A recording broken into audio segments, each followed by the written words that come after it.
Ключ для победы или на победу был то, как команда к игре подготовилась. И мы провели очень хорошую игру все 60 минут. То, что касается нашей команды, это, наверное, все наоборот. Почему мы проиграли? Потому что плохо подготовились. И это, наверное, самая худшая игра наша в сезоне.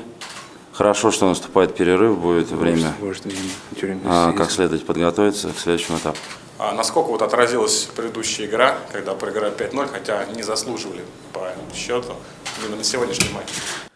Предыдущая игра, счет 5-0, не показал ход игры или счет, каким он должен был быть. Мы там провели хороших 2 периода, но, к сожалению, в 5-м периоде потеряли немножко концентрацию, и из-за этого как раз ребята на эту игру подготовились и выходили только на победу. Пришли в команду по ходу сезона. Насколько было сложно, да, влиться сразу? Что самое сложное, или что вы сделали?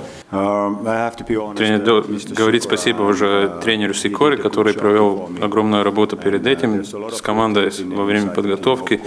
Конечно, да, он 3 недели уже работает с командой и какие-то свою методику тоже проявляет. И сегодня это уже появилось на льду и было видно какие-то результаты.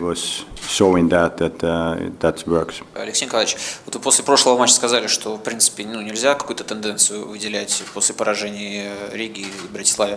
После сегодняшнего матча можно такое сказать? Потому что получается теперь 3 поражения подряд. Да, согласен с вами, что, видимо, это была уже закономерность. И видно было, что команда физически устала сильно, потому что, наверное, последние 10 игр мы играли в 3 звена, и на игроков огромная нагрузка легла.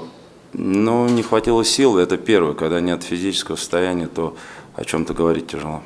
Если не хватает проблем физических, почему все-таки молодые ребята не получают шанс играть до конца? То есть вы снимаете с игры именно молодых, Кадейкина, Шмелева и так далее. Если бы они выглядели лучше взрослых, то бы они играли постоянно.